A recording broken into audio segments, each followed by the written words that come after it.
I assume that you're here watching this video today because you want to learn how to split a banana pup from the main plant. And before we get into that, I want to teach you the anatomy of a banana plant, which is very different than how the media depicts them as a kind of palm tree, which they are not. Banana plants actually have a corm here, which is a starchy root growth that's much like a potato's tubers, except they don't have eyes.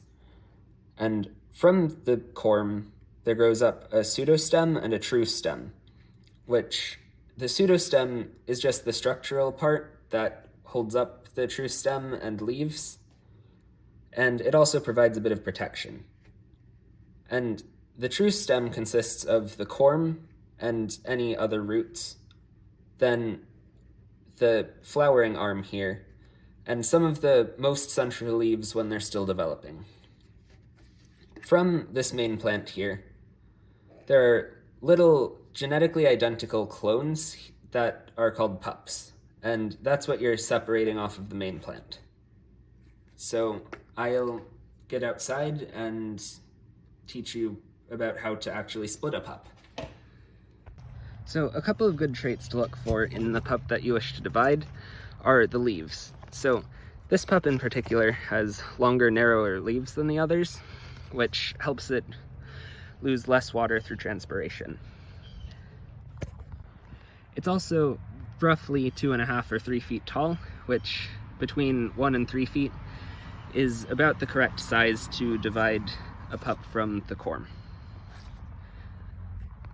Dividing itself is just using a shovel or other wedge to break the corm into multiple pieces, and it feels a lot like a raw potato when dividing it.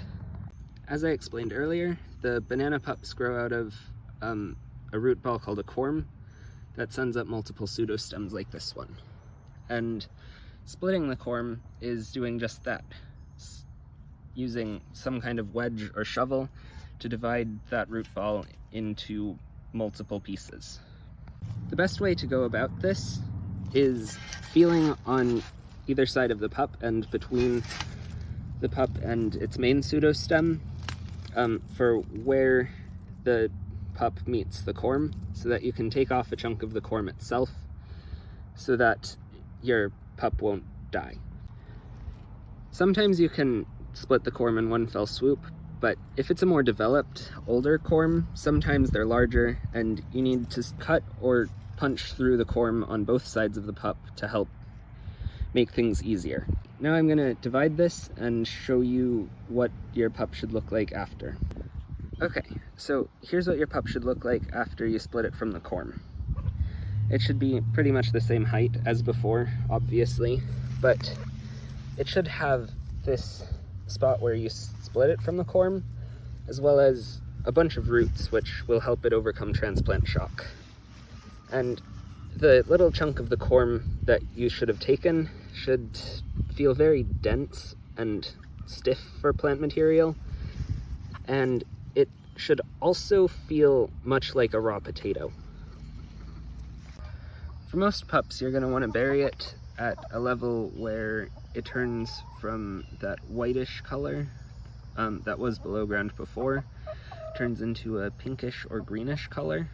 But I had to bury this one a little bit deeper because it was a bit more mature and I need to keep it stable. After you figure out how far down to plant your pseudostem, you should just put it in the ground in lighter soil, which I did by using this cultivator tool here, and keep it watered for 15 minutes to half an hour indirectly so it doesn't erode too much. And that's all. Thanks for watching.